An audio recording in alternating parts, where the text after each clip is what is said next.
Hi guys, I'm Joseph Hubbard and we're here at Creation Research and we've got a few fossils and we thought we'd give you a little bit of a sneak peek into how we prepare fossils and organise fossils and get them ready for display. Now, just a little earlier, a few weeks ago, we were at the Green River Formation in Wyoming at a place called Kemah, and we collected a whole bunch of fossil fish from two different quarries. One quarry, the fish look like this. And as you split them open, it's this sort of, you can see, sort of chalky type rock. And as you split it open, half the time the fish splits perfectly and you can see that beautiful fossil fish inside. But as you can see here, the little head is still covered up and so it needs to be exposed and it needs to be prepared.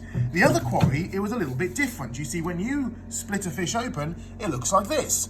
Now I know you're wondering it doesn't look very much like a fish, but if you turn it on the angle, you might just be able to see there's the head and there's the little backbone running down. You see the fish is still completely buried inside the rock. And in fact, that's what this fish looked like before we started prepping it. You couldn't see any of the fish except for just that ridge of a backbone. Now you can see we've exposed the fish. So how have we done that?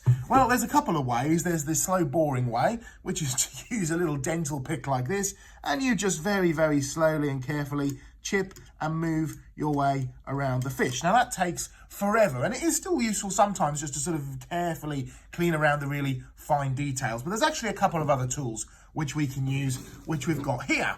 This is an air scribe or an air pen. It looks like a sort of big chunky pen, and it's got this little nib at the bottom. And the pen doesn't spin round, it actually is like a little tiny jackhammer that goes bang, bang, bang, bang, bang. And so what it does is it speeds up basically what we'd be doing with the toothpick, and it produces a lot more power.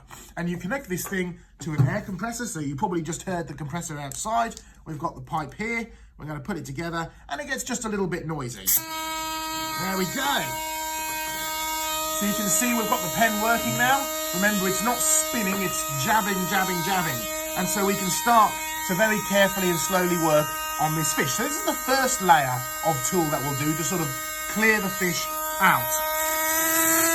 So you can see, we're not actually touching the fish at all.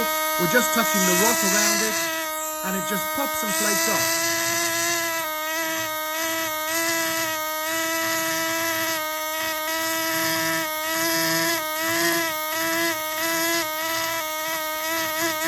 You see, there's a natural layer between where the fish is and where the rock is sitting on top.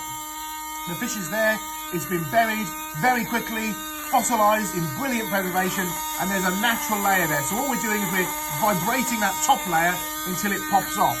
We'll work around a little bit around the head now.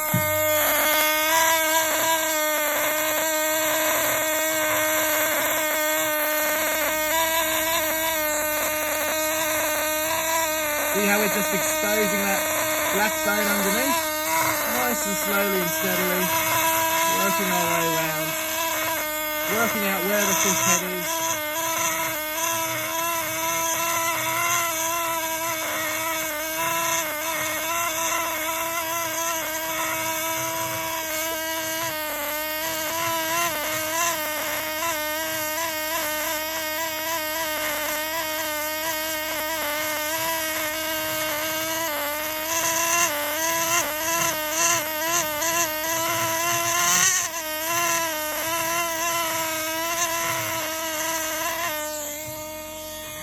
And so you see, it is still a little bit slow.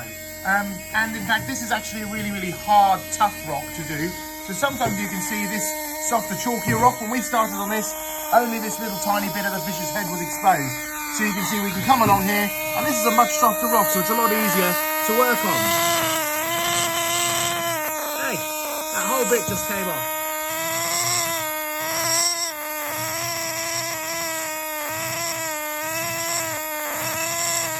Slowly working our way around now, we're coming close to the tail now.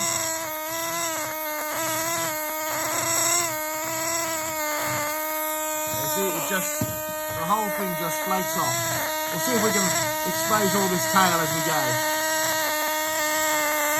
It'll be nice and slow and steady around the tail.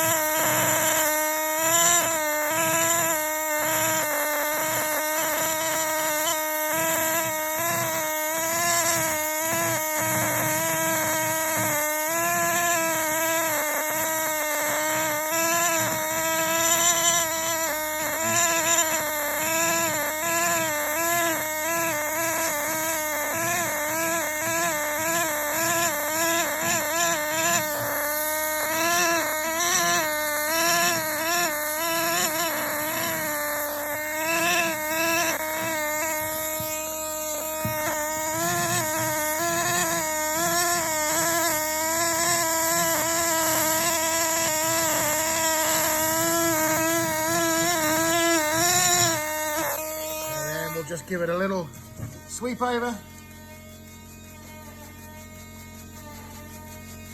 There you go. We've pretty much exposed the whole of that fish. And it's not just used for fish fossils like this. You can see we've got another little seashell just here, which we've been slowly working on, just clearing around the outside, just helping to expose it just a little bit more. And so that gives you a little bit of an example as to just the time and effort that goes into some of the displays that we work here. There's one other thing which we need to do with here. We need to get a new tool which uses like a substrate, so like a little bit of sand, very fine sand, or very fine iron fillings, or sometimes even things like bicarbonate of soda, the little powder works. And it just the same way, it blasts the air out of the tool and it pushes that little stream of powder, and it just cleans up all this really, really soft, fine stuff, because you can see this layer here is really, really thin. You see, as I'm just sort of slowly scraping it over. Now, again, it would take forever to do it with a little tiny dental pick. You can just start to see some of that black stuff get exposed out underneath. There it is, just there. But the little iron filings or the bicarbonate of soda just helps to clean that up. And the end result looks like something over here.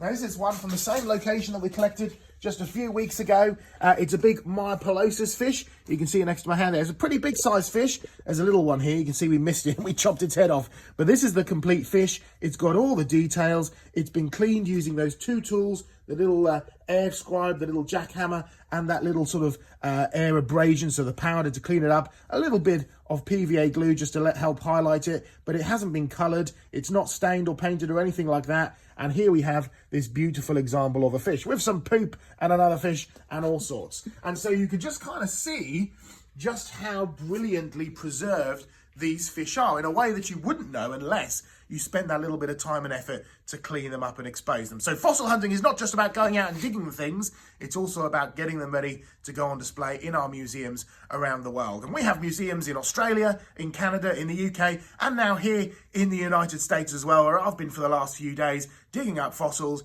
getting them prepared. So stay tuned if you want to find out more about the world of creation research, the evidence that we present, as well as all the fossils that we've been digging up most recently. We'll see you later.